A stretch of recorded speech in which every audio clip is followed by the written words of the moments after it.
Halo, jumpa lagi dengan Maria Widi Aryani. Pagi ini saya akan membacakan cerpen saya berjudul Mawar Tabur. Cerpen ini sudah dimuat di koran Minggu Pagi, terbitan Yogyakarta. Mengapa saya membuat Mawar Tabur? Cerpen ini berisi tentang seorang ibu yang memiliki anak Down syndrome. Jadi saya ingin mengucapkan selamat Hari Down Syndrome sedunia. Dengan membuat cerpen ini, saya ingin mengedukasi teman-teman yang awam tentang Down Syndrome supaya tahu bagaimana kita menghadapi jika suatu masa ada yang memiliki anak Down Syndrome. Baik, simak baik-baik ya. Mawar Tabur, karya Maria Widi Aryani. Setiap Kamis Wage, kebiasaan nyekar selalu kulakukan. Aku mengajak Sony, anakku satu-satunya, nyekar ke makam nenek dan kakeknya. Sebagai orang Jawa, tradisi nyekar membersihkan makam, menabur bunga dan mengirim doa tetap aku jalankan. Orang tuaku telah menanamkan tradisi ini kepadaku. Nah, kalau bapak dan ibumu sudah meninggal, setiap Kamis Wage, kamu ke makam ya. Bersihkan makam kami, beri bunga tabur merah dan putih, lalu kirimkan doa untuk kami. Seperti yang sering kita lakukan bersama di makam simbahmu. Begitu pesan yang ternoktah di dalam otakku, selalu terngiang kembali saat Kamis Wage tiba. Daun-daun kering di sekitar makam ku bersihkan dengan sapu lidi. Aku menyimpannya di lubang sebuah pohon beringin yang sudah berusia ratusan tahun. Dan sapu lidi itu tak pernah ada orang tahu kalau aku menyimpan di situ. Sony ikut membantuku menabur bunga mawar di atas batu nisan. Tiba-tiba ia bertanya, "Ma, apakah kita semua akan mati?" "Ya, kita semua akan mati," jawabku datar. Aku terkejut pertanyaan Sony selanjutnya. "Apakah kalau aku mati, Mama akan menangis?" "Tentu, Sony. Mama pasti menangis. Kenapa? Kenapa, Mama? Kenapa beda? Kan aku berbeda dengan orang lain. Aku berbeda dengan teman-temanku." "Sony, kamu anak Mama satu-satunya. Kamu yang selama ini menemani hidup Mama. Karena kamu, Mama tidak pernah kesepian. Jadi kalau kamu dipanggil Tuhan, pastilah Mama akan sedih." Aku melirik Sony yang tidak berekspresi apa-apa, malah semakin asyik dengan rangkaian mawarnya. Lalu aku mengajukan pertanyaan balik padanya. Son, sekarang Mama tanya, kalau Mama yang meninggal, kamu nangis enggak?" Enggak. "Ngapain aku nangis?" Sony menjawab tanpa menoleh kepadaku. Kemudian ia mencium kuat-kuat mawar yang ada di nisan yang telah ia susun. Harum sekali Mama." Kemudian Sony berlari-lari kecil mengelilingi makam kakek dan neneknya dengan menghambur-hamburkan mawar tabur tak terkendali. Aku mencoba menangkap tangannya lembut, memberi tanda kepadanya tidak boleh berbuat seperti itu. Sedikit terkejut dan kecewa mendengar jawaban Sony. Sony itu anakku berusia 19 tahun. Ia mengalami keterlambatan fisik dan mental.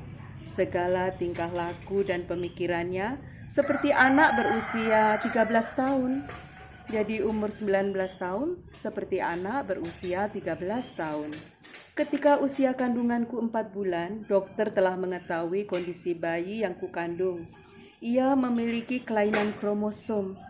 Jumlah kromosom harusnya 47. Dengan kelebihan kromosom pada nomor 21. Dalam istilah kedokteran disebut trisomi 21. Ibu, seorang anak Down syndrome akan memiliki wajah dengan garis mata sipit dan naik ke atas. Garis tangan pun akan tidak sama antara yang kanan dan yang kiri. Jarak ibu jari kaki akan mengembang jauh dari jari-jari kaki yang lainnya. Dan anak tersebut mudah sakit. Karena daya tahan tubuhnya yang rendah, perkembangan fisik dan mentalnya pun akan jauh terlambat dengan anak seusianya. Ibu dan bapak harus siap ya merawat anak yang sangat spesial ini yang dianugerahkan Tuhan kepada ibu dan bapak. Banyak mencari informasi agar tahu bagaimana merawat dan menjaga anak titipan Tuhan ini dengan penuh spesial dan penuh kasih. Begitu penjelasan sekaligus nasihat dokter kandunganku bersama suamiku. Namun sesampai di rumah, Yan suamiku seperti tidak terima bahwa kelak anaknya lahir sebagai anak Down syndrome. Hampir setiap hari, Yan selalu menyalahkan aku yang menurutnya tidak becus menjaga kandunganku. Ada saja hal yang ku perbuat untuk menyenangkan hatinya, tapi selalu saja salah. Bentakan demi bentakan selalu hadir di hari-hari menjelang kelahiran Sony. Nah, kau tahu, ini gara-gara kamu. Kamu bodoh, tidak bisa menjaga kandunganmu sejak triwulan pertama. Kamu pasti makan makanan yang dilarang oleh ibu hamil, kan? Aku itu selalu ikuti aturan kesehatan, Mas. Kamulah yang jarang berdoa, sehingga kita harus menerima keadaan ini. Tidak usah singgung-singgung masalah itu. Nyatanya, aku tidak pernah lagi melihat kamu berdoa. Itu urusanku, nah. Berdoa tidak lagi penting bagiku. Yan mendorongku sampai aku terjerembab di kursi rotan. Yan seperti orang frustasi. Dia tidak terima dengan hal yang akan dialaminya kelak. Akulah yang jadi tumpuan kemarahannya. Yan memang sudah jarang berdoa sejak kami berdua tinggal di rumah kontrakan. Apalagi setelah tahu anaknya bakal lahir Down syndrome. Wataknya yang keras kepala belum bisa aku pahami. Karena aku pun dipenuhi rasa egois yang tinggi. Setiap kali Yan memarahiku, aku selalu menjawab ketus dan tidak mau kalah. Pertengkaran selalu muncul hampir setiap hari dan makin memperkeruh rumah tanggaku. Keadaan ini membuat aku tidak tahan. Akhirnya aku pulang ke rumah orang tuaku. Hingga Sony lahir prematur dengan bedah sesar. Jantungnya lemah dan bayi tidak bisa keluar melalui jalan lahir. Semenjak itu pula, Yan tidak pernah datang menengokku dan Sony. Ia seperti hilang dalam kehidupanku. Ketika ayahku mengunjungi rumah kontrakan kami, Yan telah pergi. Tak ada yang tahu Yan pergi kemana. Ayahku yang membereskan pembayaran rumah kontrakan yang kami sewa. Hingga suatu hari, 2 tahun setelah Yan menghilang, temanku datang ke rumah mengabarkan Yan menikah lagi dan memiliki anak di Jakarta. Dukungan orang tua yang tulus membuat aku kuat membesarkan Sony sebagai single parent. Kalau kamu pergi kerja, biar ibu dan bapak yang mengasuh Sony. Kerjalah kamu dengan tenang karena semua untuk Sony. Kamu harus jadi perempuan yang kuat demi Sony. Oke? Bapak mengusap wajahku dan mencium dahiku. Aku seperti terhipnotis oleh ritual bapak yang dilakukan sejak aku kecil. Dan ritual itu kuanggap sakti karena selalu membuatku merasa mendapat energi lebih untuk bisa melalui takdirku dengan berserah diri kepadanya.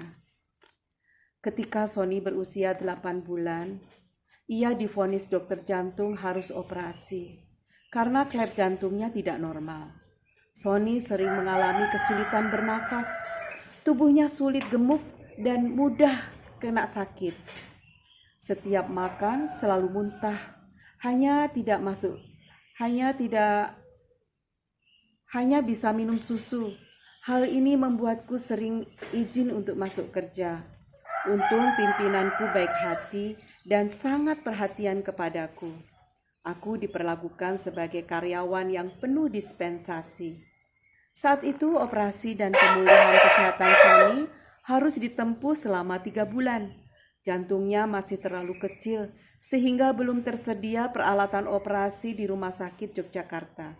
Jadi selama itu aku harus kos di Jakarta demi Sony. Setelah 3 bulan baru bisa melanjutkan perawatan di Yogyakarta kembali. Namun entah apa rencana Tuhan kepadaku, sampai sekarang aku masih merasakan sebuah misteri. Yang sangat kurasakan adalah perubahan kepribadianku. Aku berubah menjadi perempuan yang tahan banting dan tahan menderita. Lama-kelamaan aku merasa biasa saja dengan keadaanku. Bahkan ketika ayahku meninggal saat Sony berusia 10 tahun, kemudian disusul ibuku setahun kemudian, hingga aku masih kuat dan tabah. Aku membesarkan Sony dan berhasil menyekolahkan dia di sekolah umum yang menerima anak berkebutuhan khusus. Aku berterima kasih sekali pada sekolah yang menerima anakku dengan kasih dan tulus. Guru-guru di sekolah tersebut benar-benar memperhatikan perkembangan Sony dari hari ke hari. Sony banyak belajar bersosialisasi dan perkembangan peningkatan kecerdasan yang bagus dari guru-guru dan teman-temannya. Sekarang Sony sudah duduk di kelas 7. Hobinya ngedance. Dan teman-temannya itu tidak pernah meninggalkan Sony ikut dalam acara pentas seni. Sony selalu diberi kesempatan menari di panggung dalam grup. Aku terharu dengan kekurangan sekaligus kelebihannya. Ia bisa menghibur penonton dengan gerakan-gerakan yang luwes dan agak lucu. Lebih terharu lagi akan penghargaan guru-guru dan teman-teman Sony kepadanya. Ma, hello. Mama melamun. Hello, sudah jadi ini Mama. Aku sudah bikin tanda hati dari bunga tabur. Merah di sini, putih di sini. Aku tersentak kaget. Tiba-tiba Sony menggerak-gerakkan tangan kirinya di depan wajahku, nyaris menyentuh hidungku. Pandanganku terpusat pada rangkaian mawar tabur berbentuk hati. Rupanya aku telah melamun lama. Wow, Sony, bagus sekali rangkaianmu. Ini salah satu hasil karyamu yang terindah. Mama senang sekali. Cepat aku mengambil Android dari saku dan kusentuh menu foto. Kuabadikan rangkaian mawar tabur berbentuk tanda hati di atas 2 batu nisan nenek dan kakeknya. Aku tersenyum melihat Sony bergaya lucu sambil mengacungkan telunjuknya. Sejak kecil, Sony sulit menunjukkan ibu jarinya, tetapi memberi isyarat bagus. Nah, selalu saja jari telunjuknya yang muncul. Ternyata anak Down syndrome juga memiliki perasaan yang sama seperti anak normal. Mama, nanti kalau Mama mati, aku tidak mau nangis, karena aku sudah besar. Teriaknya dengan ekspresi tidak kumengerti. Kembali aku terkejut kenapa Sony mengulang pernyataannya. Aku mencoba paham. Mengapa, Son? Mengapa kamu tidak sedih kehilangan Mama? No, Mama, no. Mama ada selalu di hatiku. Mama ada di sini, di dalam hatiku sini. Ya, Mama. Sambil tangan kiri Sony menepuk-nepuk dadanya sendiri. Dan tak kuasa, aku membendung air mataku, mengalir deras sambil memperhatikannya penuh kasih. Gang Mijil, Manuan, Condong Catur, Sleman. Nah, cerpen ini masuk di nomor 29 tahun 70, minggu ketiga bulan Oktober 2017.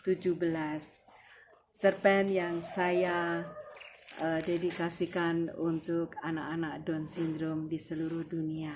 Selamat Hari Down syndrome di sedunia. Kamu bisa, kamu ada, kamu bisa. Oke, terima kasih. Bye-bye, sampai jumpa di pembacaan cerpen saya selanjutnya. Selamat pagi.